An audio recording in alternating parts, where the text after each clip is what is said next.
지금 이 시대에 기독교에 가장 필요한 게 뭡니까? 영성 이전에 1차적으로 필요한 것은 바로 순종입니다. 복종이라고 할 수가 있죠. 주님께서 하신 말씀이 뭡니까? 모든 민족을 제자 삼으라. 저와 여러분에게 주님이 말씀하신 게 제자를 삼는 겁니다. 어떻게 하면 승리할 것이냐?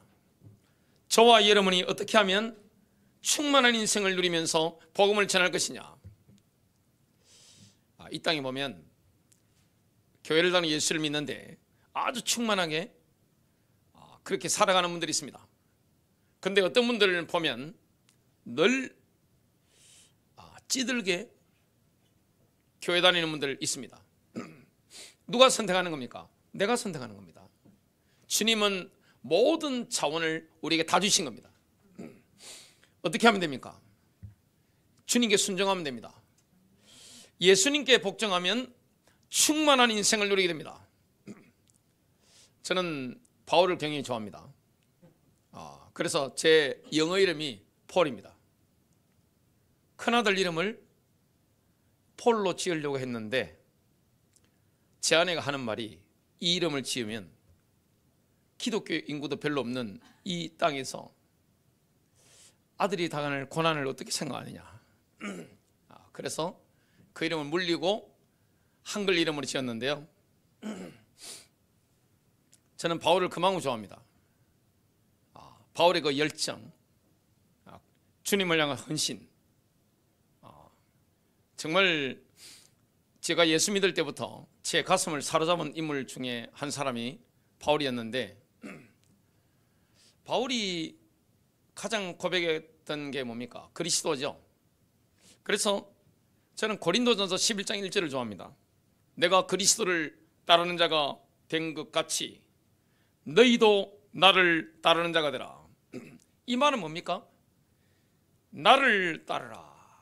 나는 길을 찾았다. 우리는 이렇게 말할 수 있어야 됩니다. 나를 따르라. 나는 길을 찾았다.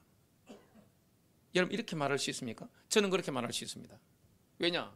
제가 길을 찾았거든요. 수십 년 교회를 다니고 신앙생활하면서 많은 분들이 굉장히 힘들게 교회 다닌다는 걸 알았습니다. 이렇게 기도원 같은데 옛날에 다니보면 능력받은 이 주의종이 안수기도 하면 막 머리 막 들이밀고 하죠. 근데 안타까운 사실을 제가 봤습니다. 분명히 예수 이름의 능력이기 때문에 기도하면 귀신이 떠납니다. 축사 역사 일어나고 질병이 치유됩니다. 아니 그러면 끝나야 되잖아요. 그 다음에 똑같이 들이밀어야 됩니다. 왜 그렇죠? 귀신이 나간 건 맞는데 또 들어오는 겁니다. 지금 뭐가 안 되는 겁니까? 예수님께 복종이 안 되기 때문에 귀신을 내가 자꾸 불러들이는 겁니다. 여러분 귀신도 인격이기 때문에 예수 그리스도 안에 있는 자에게 어떻게 강제적으로 들어갑니까? 불가능한 겁니다. 많은 분들이 착각하는 게 뭐냐면 하나님과 마귀가 싸운다고 생각하는데 그건 착각입니다. 하나님은 우주의 왕이십니다. 마귀는 별 하나님에 비하면 힘 있는 존재가 아닙니다. 어떻게 어둠이 빛을 이길 수 있습니까? 빛이 가면 어둠은 저절로 사라져 버리죠. 주님이 그런 분입니다. 정말 예수님께 복종하며 인도를 받으면 귀신을 불러들일 이유가 없잖아요. 악하게 할 이유가 없잖아요. 누가 나에게 욕한다고 해서 같이 욕하지 않잖아요. 미워하지 않잖아요. 시기하지 않잖아요. 살인하지 않잖아요. 간음하지 않잖아요. 그런데 무슨 귀신이 우리에게 들어올 수 있습니까? 가정에서도 마찬가지입니다. 주님께 순종하며 인도를 받으면 내 심령에 하나님 나라 임하기 때문에 가정에서도 하나님 나라 임합니다. 부부관계 속에 귀신을 불러들일 이유가 있습니까? 집안 구석을 마귀 소굴로 만들 이유가 없잖아요. 교회가 그렇게 될 이유가 없잖아요.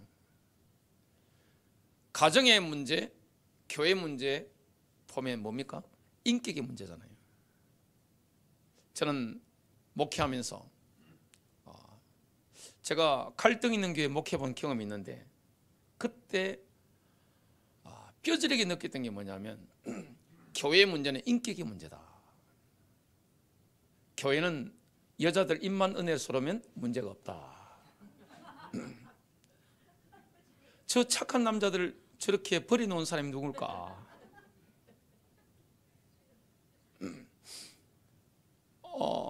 인격의 문제입니다.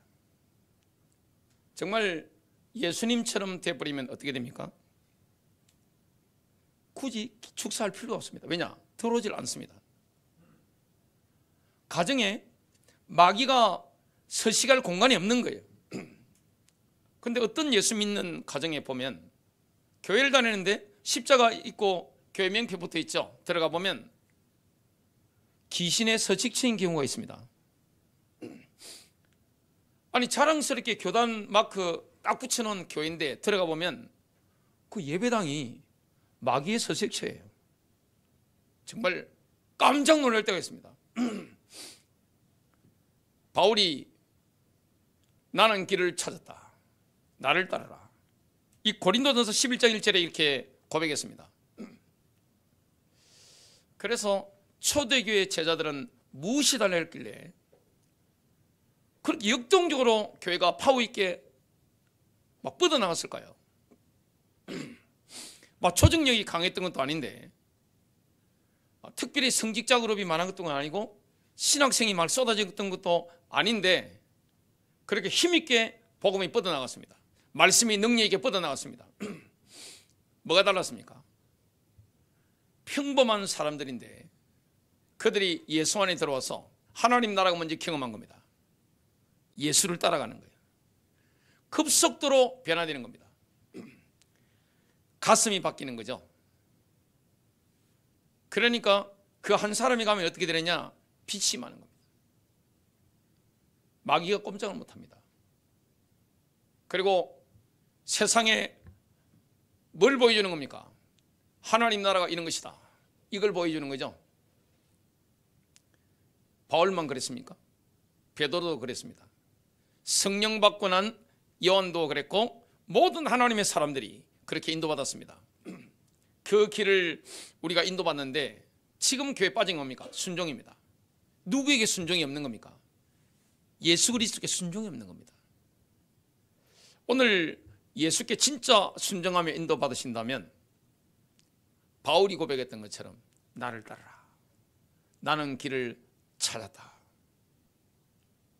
우리 뒤에 많은 그리스도의 제자들이 따라오게 되는 그런 응답을 누리게 될 겁니다. 가장 먼저 우리가 기억해야 될 게 뭡니까? 예수님께서는 아버지 하나님께 완벽하게 순종하는 모범을 보이셨습니다. 이 땅에 오신 예수께서 하나님의 뜻을 행하셨죠. 완전히 순종하신 겁니다. 완벽하게 내려놓으신 겁니다. 신앙생활 하는데 가장 어려운 분들이 누굽니까? 세상에 좀 잘 나갔던 분들, 옛날에 한번 했던 분들, 내가 뭘 좀 가졌다고 생각하는 이런 분들. 다른 거는 몰라도 예수를 믿는 것은 굉장히 어렵습니다. 왜냐? 입구에 들어가지를 못하는 거예요. 신앙이라는 것은 뭡니까? 나의 모든 걸 내려놓는 겁니다. 내 생각도, 내 경험도, 내가 잘 나갔던 모든 것들도 내려놓고 내가 예수를 따르는 겁니다. 예수님이 그걸 보여주셨는데요. 예수님께서는 아버지이신 하나님께 온전히 순종하셨죠. 주님은 이 세상에 스스로 오신 게 아닙니다. 아버지 하나님께 순종하여 보내심을 받아오신 겁니다. 요한복음 8장 42절, 하나님이 너희 아버지라면 너희가 나를 사랑했을 것이다. 메시지 성경입니다. 내가 하나님께로부터 나서 이 세상에 왔기 때문이다. 나는 내 뜻대로 온 것이 아니다. 아버지께서 나를 보내셔서 온 것이다. 예수님은 자신의 뜻을 행하러 오신 게 아닙니다.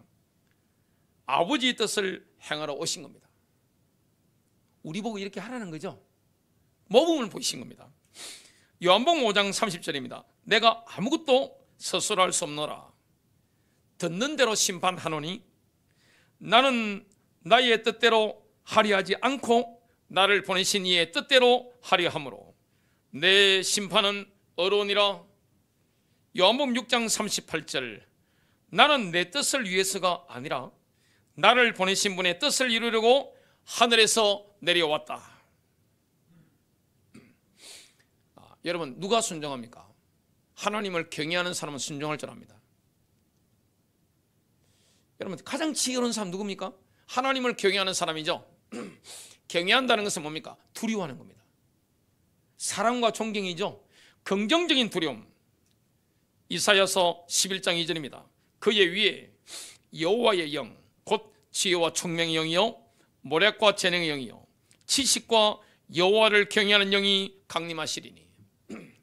메시아이신 예수님께 여호와를 경외하는 영이 강림했습니다. 우리에게 임하신 그 성령님도 여호와를 경외하는 영입니다. 주님을 만나면 하나님을 경외하게 됩니다. 그러면 하나님의 뜻을 행하게 되는 거죠. 두 번째 포인트는 뭡니까? 예수의 제자는 예수를 따라가는 승리자로 부름받았습니다. 우리는 패배자가 아닙니다. 여러분, 예수님을 따르는 사람은 인생의 루저가 아니에요. 인생의 승리자입니다. 승리하도록 부름받은 겁니다. 주님께 순종하는 게 죽는 것 같지만 그게 사는 겁니다. 많은 분들이 부활의 영광을 경험하길 원합니다. 주변에 보면 정말 예수를 믿고 인생에 역전한 분들이 쫙 깔려 있잖아요. 지금 여기도 많으시고 저도 마찬가지고. 그 인생의 역전이 일어난 분들 보면 뭘 경험했죠? 십자가입니다. 사망의 엄청난 골짜기를 통과한 거예요. 여러분, 세상에 쉬운 게 있습니까? 직장생활이 쉽습니까? 사업이 쉽습니까? 인생 살아가는 게 쉽습니까? 여기 보니까 몸이 좀 불편하신 분들 몇 분 보이시는데 하루하루 사는 게 쉽습니까? 어렵죠? 얼마나 하루하루 살아가는 게 어렵습니까? 쉬운 게 없습니다. 근데 하나님의 영광을 날마다 경험하면서 주님이 주시는 복들을 충만하게 누리는 분들, 뭘 통과한 거죠? 십자가입니다. 순종의 과정입니다. 낮은 과정입니다. 그걸 통과한 거예요. 대가 없이 어떻게 영광을 경험합니까? 여러분, 육신적이든 영적이든 대가를 치러야 되는 겁니다. 지금 저와 여러분 가운데 풍성한 인생, 넘치는 인생을 경험하고 계신 분이 계신다면 대가를 치는 겁니다. 그게 뭡니까? 십자가입니다. 가정이, 또 가정 안의 부부 생활이, 부모와 자녀와의 관계가, 교회 안에서 아니면 다른 인간관계 속에서 하나님의 영광을 경험한 분들 특징이 뭡니까? 내가 죽었죠? 주님이 역사하죠? 그게 쉽습니까? 자녀를 키워보신 분은 아십니다. 귀엽죠? 태어나면 다 황제 피하시잖아요. 근데 그 자녀 얼마나 완고하던가요? 우리도 그랬고 옛날에. 얼마나 완고합니까? 그게 인간의 재성입니다. 하나님의 영광을 경험하려면 뭐 해야 됩니까? 죽음을 통과해야 되는 겁니다.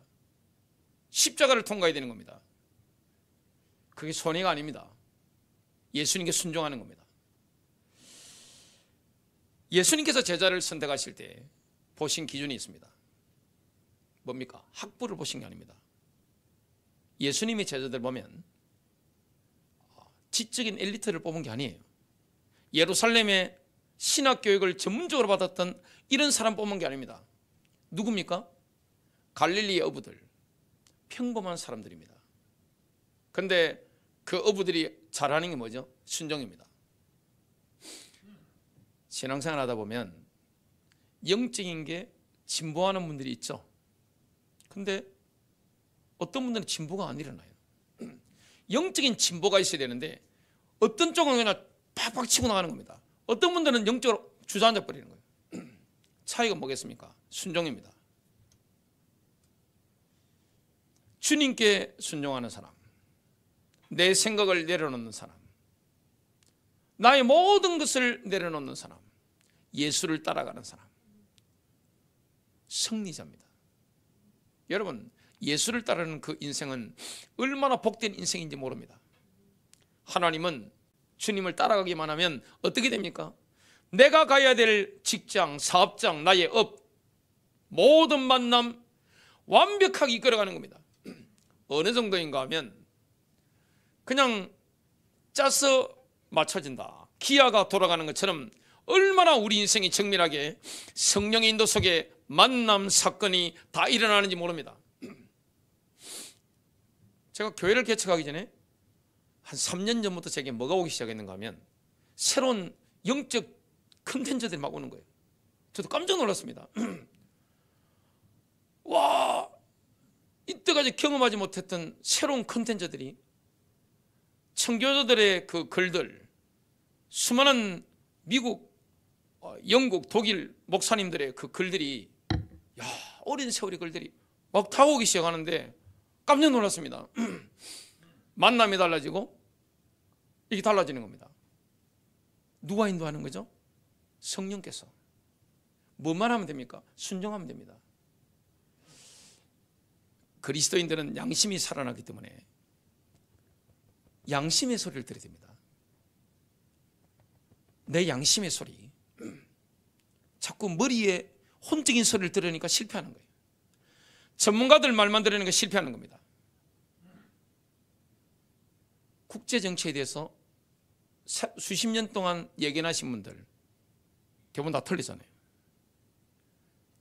경제 전문가들이 말했던 거, 부동산 전문가들이 말했던 거 거의 다 틀리잖아요. 주식 전문가들이 말했던 거 거의 다 틀리잖아요. 위대한 기업에 대한 책을 제가 사서 봤습니다. 오래전입니다. 그런데 최근에 그 위대한 기업이 어떻게 됐는지 찾아보니까 다 망했어요. 대부분이. 전문가들이 말하는 걸 우리가 참고해야 되죠. 하지만 전문가들의 말을 전적으로 맹신하면 어떻게 되느냐? 실패합니다. 뭘 따라가야 됩니까? 영적인 예감을 따라가야 됩니다. 기도하면서 성령이 주시는 그 감동을 따라가야 되는 거죠. 그게 쉬운 게 아니에요. 어떨 때는 뭡니까? 죽는 듯한 고통이 옵니다. 그때는 뭐 해야 됩니까? 내 목을 던지는 겁니다. 던져버리면 어떻게 되냐? 영광을 경험하는 겁니다. 고통스럽죠? 여러분, 순종한다는 것은 어떨 때는 뭡니까? 내 목을 거는 겁니다. 그리고 내가 다른 사람들로부터 경멸을 당할 수 있는 겁니다. 근데 주님이 하셨죠? 예수께서 가셨던 그 길, 부활의 영광이 있을 때까지 뭡니까? 경멸을 당하셨죠. 이사야가 예언한 그 글들을 읽어보면 눈물이 나서 못 봅니다. 예수님의 십자가 달리시는 모습을 이사야 선지자가 성령께서 보여주시는 걸 보고 기록했을 것이다. 그냥 듣기만 해가지고는 그 글이 나올까? 그런 신학자들의 글들이 있는데 전적으로 동감합니다. 순종.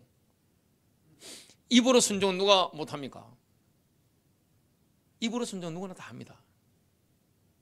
하지만 진짜 성령께서 말씀하실 때, 하나님이 우리에게 말씀하실 때, 그 뜻이 우리에게 분명히 계시될 때 그걸 따라가는 것은 별개의 문제입니다. 경제적인 손해가 올 때, 그리고 내 맥에 치명상을 입는 게 뻔히 보일 때, 이때까지 가졌던 인간관계가 다 잘려나가는 게 뻔히 보일 때, 그때 순종하는 것은 진짜죠? 뭐 하는 겁니까?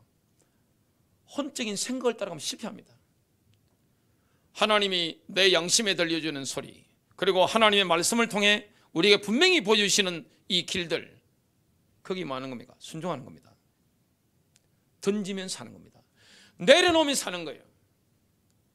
예수님의 제자들이 그 응답을 노렸습니다. 그러니까 주님을 따라가는 데는 타협이 없습니다. 기면기고 아니면 아닌 것이지 아리까리한 게 없습니다. 신앙에는요 회색지대가 없습니다. 진짜 따라가느냐. 선한목자교회가 개척하고 나서 여러 가지 우여곡절이 많았지만, 코로나도 겹쳤지만, 상가교회를 하고 있지만, 흔들리지 않고 쭉 올 수 있는 그 배경 가운데 하나가 뭐냐면, 저와 신뢰관계에 있는 분들이 탄탄히 몇 분이 계시기 때문이죠. 교회는 문제가 없습니다. 그래서 우리 교회는 핵폭탄이 떨어져도 아무 상관없습니다. 신뢰관계, 이 신뢰관계가, 목회자의 신뢰관계가 얼마나 중요한 겁니까? 우리가 주님을 믿고 가는 게 맞다면 주님을 따르는 게 손해입니까? 육신적으로 생각하면 손해예요. 인간적으로 생각하면 손해보는 거예요. 그러나 진짜 내 목을 던져보고 내 체면도 던져보고 했을 때 손해본 게 있느냐? 없습니다. 주님은 우리에게 유익을 주는 분이에요. 하나님 우리 아버지입니다. 진짜 믿어야 됩니다. 주님을 따르는 데는 회색지대가 없습니다. 타협이 없는 거예요. 따르면 따르는 것이고 안 따르면 안 따르는 것이지, 말로만 하고 몸을 안 던졌다? 그게 뭐 따르는 겁니까? 선한목자교회 개척하고 나서 중직자를 한 사람도 안 세웠습니다. 그거 세우려면 돈 많이 내야 돼요. 다 돈입니다. 그거. 근데 억지로 신앙도 없는 분들한테 그래가지고 교회 유익이 되겠어요? 우리 유진자매 말해보세요. 유익이 되겠어요? 뭔 유익이 되겠습니까? 그게 진짜 하나님 은혜 받은 게 감사하고 자다가도 벌떡벌떡 일어나서 내가 하나님을 찬양할 정도 되면 돈이 아까워요? 그게 뭔 신앙입니까? 정말 우리가 주님을 따른다면 주님을 따르는 길은요 타협이 없습니다. 따르면 따르는 것이고 안 따르면 안 따르는 것이지, 애매하게 이렇게 중간지대에 있는 거 그건 따르는 게 아닙니다. 주님과 함께 하는 게 아니에요. 주님을 따르는 건 뭡니까? 나를 던지는 겁니다. 제자들이 자신을 던졌잖아요. 갈릴리 어부들이 뭐 했습니까? 물고기와 그물과 배와 아버지까지 버리고 따라가는 겁니다. 왜냐? 계산이 됐거든요. 영적인 계산. 우리가 예수를 따르는데 저 같은 사람이 바보입니까? 저는 돈에 옛날 환장한 사람이에요. 집안이 멸망한 집안의 장남이었기 때문에 돈 중독된 사람.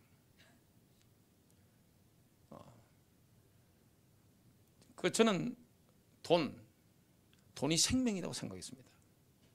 돈이 없으면 어떻게 되는지, 얼마나 더럽고 치사한 것인지 어릴 때 제가 눈으로 봤기 때문에 돈 욕심이 많았습니다. 돈을 위해서는 뭐든지 할 수 있을 것 같은 저는 그런 사람이었습니다. 근데 제가 고2 때 교회를 집중적으로 다니면서 고3 때 성령 세례 받고 나니까 인생의 가치가 완전히 바뀐 거예요. 예수를 따라가는 겁니다. 한 번도 제가 돈을 주고 한 적이 없어요. 이사를 가거나 그리고 사역지를 옮기거나 할 때 제 기준은 돈이었던 적이 단 한 번도 없습니다. 모든 기준은 신앙의 기준이었습니다. 손해봤습니까? 저는 분명히 고백할 수 있습니다. 다윗처럼 내 잔이 넘치나이다. 제 인생이 넘치는 거예요. 제 가정도 제 목회도 앞으로 계속 넘칠 겁니다. 제 앞으로 미래도 마찬가지입니다. 여러분도 그 응답 누리시길 바랍니다. 주님을 따르는 것은요, 확실히 따르든지 내가 돌아서든지 그 중간지대가 없습니다. 그런데 대부분의 사람들이 왜 이 충만한 은혜를 누리지 못하느냐? 중간지대에 있는 겁니다. 머뭇거리고 있는 거예요. 한 번도 믿음의 세계에 들어간 적이 없는 겁니다. 순종이 없는 겁니다. 주님을 향해서 의리를 지킨 적이 없는 거예요. 그 의리를 지키시기 바랍니다. 그러면 여러분 인생 계속 열리게 됩니다. 하나님이 여러분의 길을 인도하실 거예요. 성령이 이끌림 받는다는 것을 여러분 실제 경험하게 되실 겁니다. 주님이 말씀하셨죠. 마태복음 16장 24절 25절. 그때 예수님께서 자기 제자들에게 이르시되 어떤 사람이 나를 따라오려거든 자기를 부인하고 자기 십자가를 지고 나를 따를지니라. 누구든지 자기 생명을 구원하려 하는 자는 그것을 잃을 것이요 누구든지 나로 인해 자기 생명을 잃으려 하는 자는 그것을 찾으리라. 예수께서 예수를 따르는 제자들에게 주신 힘이 뭡니까? 기독교 영성의 충만함이라는 사실입니다. 이걸 마지막으로 기억하셔야 돼요. 여러분 주님께 순종하면 절대로 무너지지 않는 반석 위에 인생을 짓게 됩니다. 제가 잘 못하는 게 있습니다. 하나님을 닮아가지고 거짓말을 잘 못합니다. 거짓말 시키려고 저한테 오시면 제가 말을 하지 않습니다. 자식이 물어볼 때도 그렇고 아내가 물어볼 때도 그렇습니다. 왜냐? 제가 만약에 거짓말을 하면 하나님 말씀에 신뢰가 금이 수 있기 때문에 고지식하게 살기로 했습니다. 저는 그렇게 살고 있어요. 제 가족들이 정인입니다.